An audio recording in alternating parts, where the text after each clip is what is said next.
That always makes me dizzy. President Trump's real opponent in 2020 isn't Joe Biden, Warren, or even Mayor Pete. It's the media. And in tonight's Worst in Media segment, I'm going to reveal exactly what these liberal loons masquerading as news anchors are doing to try to take Trump down. Joining me now, Jeffrey Lord, former CNN contributor, author of Swamp Wars, and joining me is Adriana Cohen, nationally syndicated columnist. All right, panel, let's begin with today's jobs numbers. Now, the U.S. added 130,000 jobs in August, slightly lower than what was expected. But if you watch some of the other networks today, you would have thought a full-blown Germany-style recession was going to hit on Monday. Watch. Some signs of cracking in the strength of the U.S. economy. The numbers are showing very big warning signs. Somebody would say these numbers were strong job numbers. This is going to contribute to the general feeling that, oh, geez, maybe we're slowing down. It's not exactly good news. Nightly News said that jobs numbers sharply missed expectations. Hey, Lester Holt, I fixed the tweet for you. Even the New York Times didn't stretch it as far as they did. Now, here are the facts. The national unemployment rate still very low at 3.7%. Black unemployment hit a record low. And the feds say they are not predicting a recession anytime soon. So, Jeff, how discrediting will it be for the media if Trump wins again in 2020, despite all these Herculean efforts to downplay what is clearly the best economy in the G7 and probably the globe right now? Yeah. This is going to be a real problem for them. Laura, the pattern here, they do two things in the media. One, they will report something that's flatly untrue and just carry that string out like the Trump-Russia collusion. Or two, as in the example you gave me today, it's journalism by omission. The story that you're talking about right this minute is, when I checked a few minutes ago, not on the front page of the Washington Post. It was on the front page of the Wall Street Journal, and the New York Times had it well down under other news.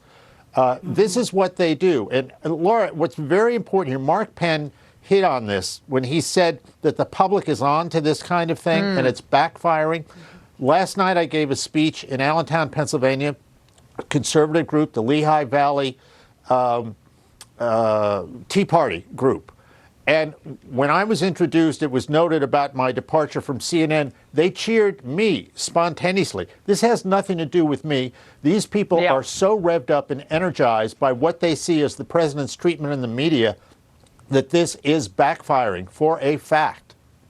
Yeah, well, Adrian, I'm going to get into what happened in the town hall over at CNN that might be still just wrapping up right now, actually. It was on climate change, okay?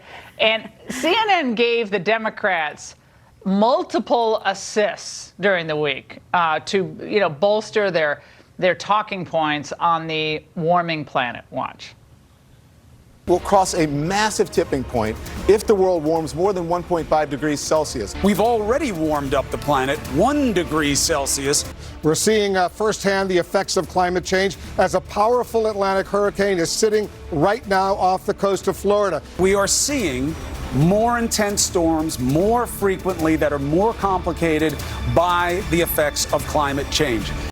No, that's just completely unproven. And we had a phenomenal former NASA scientist on the podcast and another one on the show this week that just blew that out of the water. So sorry about that, Chris.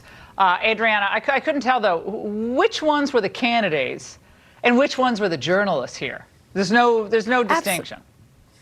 Exactly. The journalists, so-called journalists, were leading the conversation. They were putting out the talking points. They were pushing the political narrative.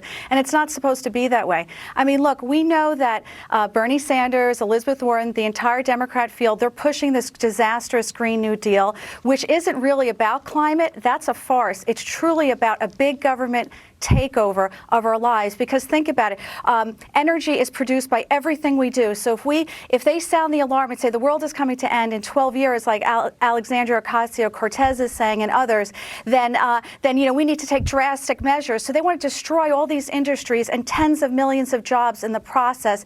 And the science isn't proven. I mean, look, we know hurricanes and big storms took place since the beginning of mankind, prior to the Industrial Revolution. So for these climate alarm economists to, none of them are even, most of them are not even scientists. I mean, look at Alexandria Ocasio-Cortez.